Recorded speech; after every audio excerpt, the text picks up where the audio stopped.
18년도, 19년도와 지금을 비교하기에는 좀 상황이 네. 좀 지금 상황은 좀 그럼요. 녹록치 않지 않냐. 그럼요. 그런 느낌이 좀 들긴 하는데. 네, 그리고 맞습니다. 18년, 19년에는 폭등을 했고 네. 이후에 네. 그 다음에 이제 건희 아빠님은 아까 하락을 준비해야 될 것 같다. 네네. 에 대한 이야기를 했단 말이죠. 그럼 네. 이게 뭐 어떻게 되는 거냐. 그렇죠. 좋은 질문이십니다. 이제 좀 긴글주의. 긴글주의. 긴글주의 여러분. 여러분 이게 좀 이게 주무시면 안 됩니다. 여러분 그냥 주무시고 결론만 또 건희 아빠가 하락한대 이게 아니고요. 이제 이런 걸 좀 주의할 필요가 있습니다. 뭘 주의할 거냐면 이거 첫 번째 걸로 좀 들어가 보시면 이제 네. 두 번째 장 들어보시면 두 번째 장 이거 보시면 지금 보고 계시는 이 장표가 뭐냐면 이제 미국의 금리 변화 차표라고 합니다. 이제 많은 분들이 많이 알고 계시더라고. 이번에 네. 공부를 좀 했어요. 이제 하얀 쪽이 그냥 평상시고요. 회색으로 있는 부분이 뭐냐면 이제 경기 침체입니다. 회색으로 돼 있는 부분이 경기 침체고요. 그 다음에 하얀 부분이 그냥 일반적인 경제 상황이라고 합니다. 이 회색 부분에 이제 뭐가 이제 공통적으로 있냐면 경기 침체가 많이 왔다 가더라고. 이제 뭐 2008년에 금융위기가 한번 왔었고요. 그 다음에 2002년도에 이제 이런 것도 한번 왔었고, 그 다음에 이제 1978년, 9년하고 80년 초반기에 이렇게 또 금리에 따라서 이렇게 보는데, 이 공통점이 뭐냐면, 이제 이거 미국이에요. 우리나라 아닙니다. 이거는 미국이 예를 들어서 1년 경기 침체면 우리나라 3년 간다 하더라고요. 이렇게 좀 길대요. 그러니까 이거는 기준은 미국을 먼저 봐야 되니까, 글로벌 경제를 먼저 봐야 되니까요. 그러니까 이렇게 봤을 때 가장 공통적인 게 뭐냐면, 먼저 기준금리가 먼저 촥 찍고 고점을 찍습니다. 고점을 찍으면 바로 이렇게 하락하는 경우도 있고 뭐 이렇게 쫙 가는 경우도 있지만, 고점을 찍었다는 것에 대해서 그 다음에 이렇게 하락하기 직전 금리가 하락을 하려면 어떤 명분이 필요합니다. 실질적인 명분이 필요하죠. 그러면 금리가 하락하려면 유동성을 확대시켜 줘야 되거든요. 유동성을 확대시켜 주려면 당연히 금리를 낮춰서 그 다음에 시중에 돈을 풀어야 되는 것이 금리 정책이잖아요. 금리를 어느 정도 고점을 찍고 이걸 약발이라고 하거든요. 약발이 먹을 때까지 유지를 합니다. 유지를 해요. 이제 2008년도 같은 경우에는 약발을 해가지고 이렇게 먹는데 1년 6개월 걸렸더라고요. 그 다음에 이제 이걸 뒤져보니까. 그래서 이렇게 미국 금리가 정점을 찍고요. 고점에서 정점을 찍고, 정점에서 내려올 때쯤에 모두 경기 침체가 있었다는 거죠. 경기 침체가 올 것 같으니까 금리를 인하하고, 금리를 인하함과 동시에 뭐가 오더라? 경기 침체가 오더라는 거죠. 그럼 미국이 경기 침체가 오면 뭐 아시아권이라고 뭐 그냥 날랄랄라 우리나라랑 상관없어 뭐 이런 게 있나요? 아닙니다. 미국의 경기 침체가 오면 이런 동아시아권이라든지 이런 때 서방권에서 되게 희생양이라고 하거든요. 그래서 일본하고 이제 우리나라 같은 경우에 뭐 베트남이나 이런 쪽에 이제 동아시아권에 이제 부실이라고 하거든요. 이제 좀 말하기가 조금 조심스럽긴 한데, 이런 부실을 그쪽에다가 털어버린대요. 그래서 2008년도 때도 우리나라 되게 많이 힘들었죠. 그 다음에 그 전에 이제 2002년도에도 되게 많이 힘들었죠. 뭐 이유는 맞습니다. 뭐 이제 결과적인 거지만 그때의 모든 건 다 보면 공통적인 게, 미국 금리가 정점을 찍고 하락할 때쯤 되면은 경기 침체가 오더라는 거죠. 그게 아직 남았어요. 아직 안 내려갔으니까. 네, 그게 지금 고점을 찍고 어느 정도 약발이 먹일까 말까, 고점은 찍었어요. 그 다음에 고점 찍고 어느 정도 약발이 먹을까 말까 하고 이렇게 좀 가고 있는 상황이거든요. 전 이게 빨리 올 줄 알았어요. 빨리 올 줄 알았습니다. 사람들이 좀 그러니까 요즘 보시면 상승한다, 하락한다는 게 극단적으로 갈리거든요. 극단적으로 갈려요. 여기 의견 맞고요. 여기 의견도 맞아요. 다 들어보면 다 의견이 맞아요. 이 의견도 맞고 이 의견도. 근데 다 의견이 이제 이렇게 나옵니다. 그분들 의견이 들어보면 뭐 그런가? 아닌가? 뭐 이런 생각도 들지만, 이렇게 들어갔을 때 그 중에서 공통적인 게 이제 금리거든요. 그러면 금리 이제 상승한다는 쪽의 의견은 뭐냐면, 금리 그거 올라봤자 지금 우리 요거하고 우리나라 유동성하고 다르다라는 게 이제 상승자의 의견이고요. 하락론자는 뭔 소리 하는 거야. 미국이 100이라고 하면 우리나라는 경제 규모가 3%래요. 3% 정도. 그러니까 미국이 기침 한번 이번에 애치 정도 했잖아요. 그거에 우리나라 지금 이렇게 됐잖아. 근데 이제 미국이 경기 침체가 들어가게 되면 걔네들도 한 6개월에서 1년 정도, 1년 반 정도 경기 침체가 가거든요. 그래서 3년 장기 경기 침체를 보시는 분들이 많아요. 부동산이 문제가 아니에요. 주식이 문제가 아니에요, 여러분. 경기 침체, 기업이 무너집니다. 그렇게 되면은 경제 전체가 무너지는 이제 IMF보다 더 심한 경기 침체가 온다는 분도 계시고요. 그래서 둘 다 맞아. 둘 다 맞아요. 그래서 저는 전자 쪽이었어요. 그래서 경기 침체가 좀 빨리 오겠는데 왜? 미국에 이제 사람들 다 여러분 기억도 안 나실 거예요. 이제 우리나라가 좀 냄비 근성이 좀 이렇게 좀 빨리 해요. 그쵸. 좋게 말하면 이제 스피드가 있는 거고 나쁘게 말하면 좀 금방금방 잊어버리거든요. 2달 전까지만 해도 미국의 지방은행이긴 합니다. 우리나라의 새마을금고급 은행 4개가 무너졌어요. 파산했어요. 그게 시작이라고 생각한 거죠, 사람들이. 아, 하락장을 준비해야 되는구나. 라고 생각한 것들이 이제 그런 것들이 있었던 거죠. 근데 요즘에 또 공부를 계속 하다 보니까, 엄마? 이것 봐라? 미국이 또 체력이 좋아요. 생각보다 강합니다. 오, 요즘에 고용지표 괜찮죠? 그 다음에 이제 인플레이션 지수 지금 계속 내려가고 있죠? 그리고 또 이제 유동성 공급 그 다음 좋고요. 그 다음에 가장 중요한 내년 상반기에 또 선거철이 들어옵니다. 선거철에서 또 이제 정치 얘기는 저는 부동산 얘기밖에 안 하는데 요것만 하고 넘어갈게요. 공화당하고 민주당하고 둘이 붙어가지고 지금 민주당 정권인데 공화당이 이길 가능성이 높아요. 공화당이 이기면 어떻게 되냐. 박스 아메리카! 와, 씨, 이거거든요. 뭐 트럼프 기억나시죠? 다 필요 없어요. 중국이 뭐야, 씨. 이렇게 나와버리면. 계속 유동성을 계속 이제 뭐라고 그러죠? 금리 정책하고도 지금 이제 뭐 전기차 보조금 주고 있죠. 유동성 계속 공급하고 있잖아요. 돈을 계속 뿌리고 있단 말이에요, 기업한테. 그러니까 기업들이 살아남고 고용 지표가 좋은 거거든요. 고용이 좋은 거거든요. 그러니까 사람을 자르지 않아서 잠깐만 기업도 잘 살고 뭐 이것도 좋은데 뭐 이런 거 금리 좀 높아봤자 상관없는 거 아니야? 라고 가버릴 수도 있고요. 이제 다른 당에서 돼가지고 이제 그렇게 되면 그때는 부실을 털어버리거든요. 부실을 털어버리면 이제 어떤 희생양을 찾아가지고 이제 예전처럼 이제 다시 또 금리 인하기가 다시 올 것이다라고 보시는 분들도 계속 제 개인적인 생각입니다, 여러분. 여러분 틀릴 수도 있어요, 여러분. 틀릴 수도 있어요. 이제 공부 좀 해보니까 제 생각은 그렇다는 거예요. 그러니까 내년 총선에서 이제 누가 또 되느냐에 따라서 또 이렇게 또 변수가 많습니다만 지금을 기준으로 봤을 때는 조금 오래 갈 것 같아요. 왜? 고용지표가 너무 좋아요. 유동성 공급도 좋고 기업들이 너무 튼튼해. 그리고 우리가 우려했던 그런 금융위기, 그러니까 은행들이 4개가 무너지고 나서 저는 줄줄이 비엔나로 다 무너질 줄 알았거든요.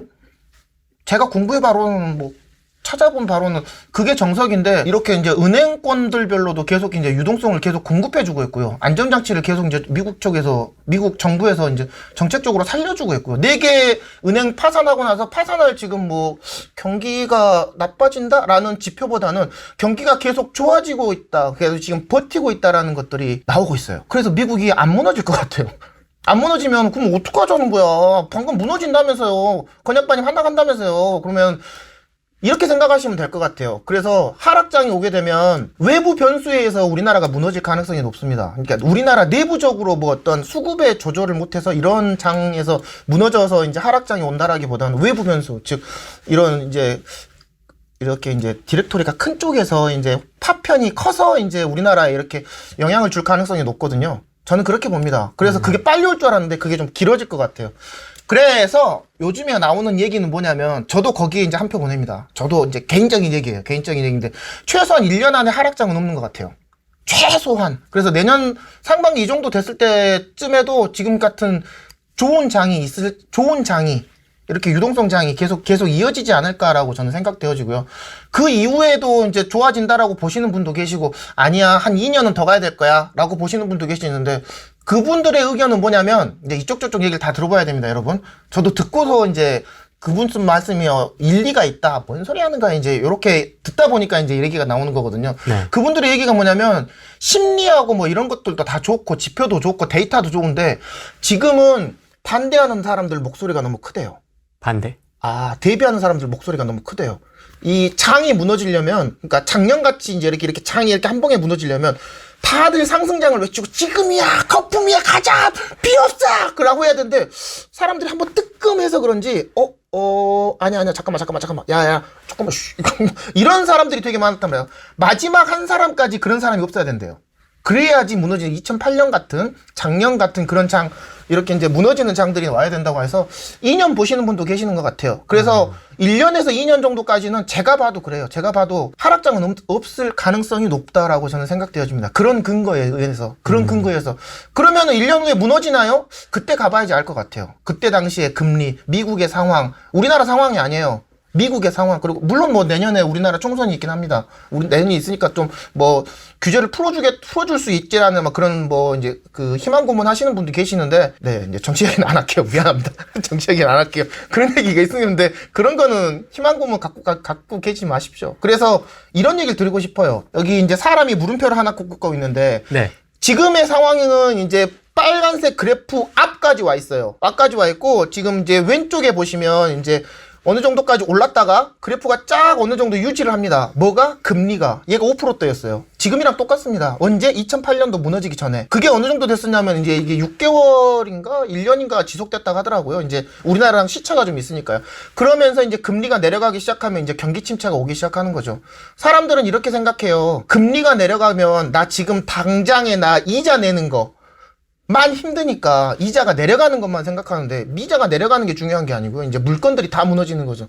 사람들의 심리도 다 꺾여버린 거고 이제 그러게 될 가능성이 높잖아요. 그래서 요 구간이 어느 정도까지 되느냐가 되게 키포인트인 것 같아요.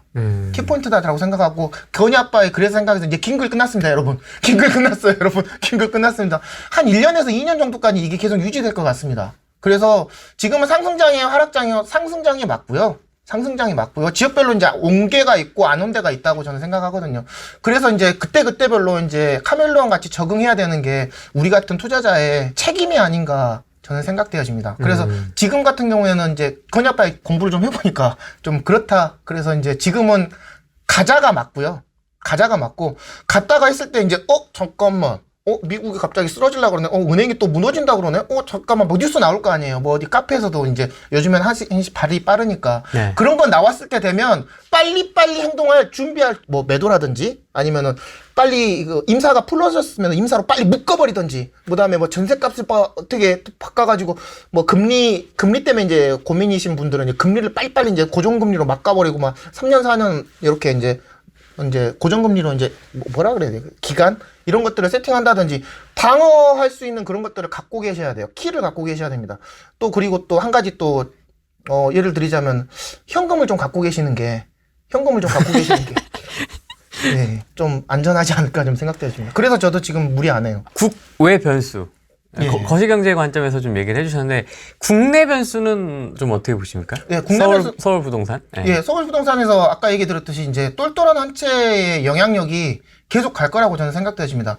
지금 서울 수도권이 서울이라기보단 전국이 이렇게 좋아지고 있는 이유는 단 한 가지거든요. 특례 보금자리론. 유동성이거든요, 유동성. 금리가 높아지지만 지금 특례 보금자리론이 뭐 소진 많이 됐으니까 이제 더 이상 공급 안 할 거야. 아니지만 뭐 9억까지는 그래서 안전빵이야. 뭐 이렇게 보시는 분들도 계시는데요. 이게 끝난다 손 치더라도 설마 끝내버리겠어요? 뭐 3기 신도시도 분양해야 되고 3기 신도시 또 가격 많이 내려졌다고 지금 많이 얻어 터지고 있잖아요. 그러면 뭐 선거권도 계속 온다고 하면 특례 보금자리론 이름만 바뀌어서 이렇게 공급을 해주는 것들이 그러니까 이렇게 저가에 금리를 해줄 수 있는 것 물론 이제 이렇게 실거주라든지 일가구 갈아타기 분들의 대상이겠지만 그분들에 대해서 이제 출구 전략을 계속 열어주지 않을까라고 생각되어집니다.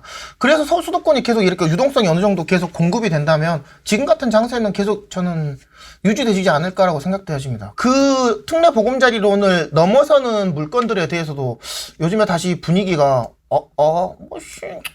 그런 거 나는 금리 같은 거 필요 없고 현금 많이신 분들이 또 갑자기 많아졌더라고요.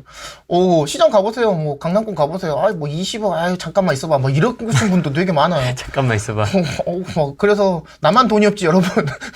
여러분 주위에 돈 있는 사람이 또 많이 있더라고요. 그래서 특례 보금자리로는 계속 이제 지속될 가능성이 높고요. 안 될 가능성보다 지속될 가능성이 더 높다면 근데 지속될 단 쪽에 베팅하는 게 맞다고 생각합니다. 그래서 그쪽에 대해서 이런 유동성을 이제 금리는 무조건 높지만 지금 현재는 높지만 이런 유동성 장세 그리고 이제 이런 지금 어느 정도 너무 과대 낙폭이 된 것에 대한 심리적인 지지감 그리고 마지막 세 번째 이제 떨어질 대로 떨어졌으니까 좀 오를 건 오르겠는데 라는 이런 기대감이 이제 오파가 진다면 저는 수도권도 괜찮다라고 저는 생각되어집니다. 이 국내 변수로만 좀 한정해서 보면 이제 하락한다고 말씀하시는 분들이 이제 연말 역전세에 대한 이야기를 굉장히 많이 하세요. 좀 어떻게 보세요? 역전세 대란 어느 정도의 영향을 미칠 거라고 보세요? 다주택 입장에서 봤을 때는 역전세 대란이 무섭잖아요. 시장에서 봤을 때도 이제 이렇게 돌아오지만 이제 이렇게 보시면 될 것 같아요. 전세값도 지금 이제 예를 들어서 100이라고 치면 많이 떨어졌어요. 무엇 때문에? 금리 때문에.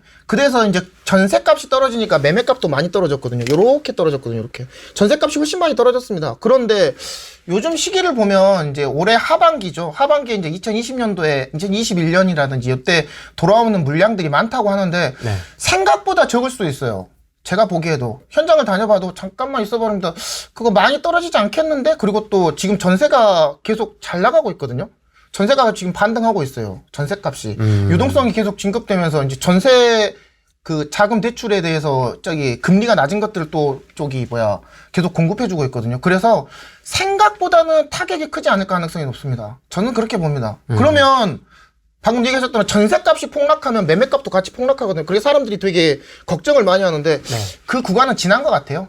제가 봐도 이제 역전세, 물론 또 맞으신 분들은 기분 나쁘겠지만 시장에서의 느껴지는 그런 작년 같은 그런 급락하는 역전세란이 발생할까라고 봤을 때는 좀 버틸 만한 구간으로 넘어오지 않았을까라고 저는 생각합니다. 즉, 뭔 소리냐? 내가 10개를 갖고 있어요. 그 중에서 2개가 역전세를 맞았어요. 근데 큰 거야. 작년 같은 경우에는 8개가 날라왔다면 올해 같은 경우는 2개가 날라오는 거죠.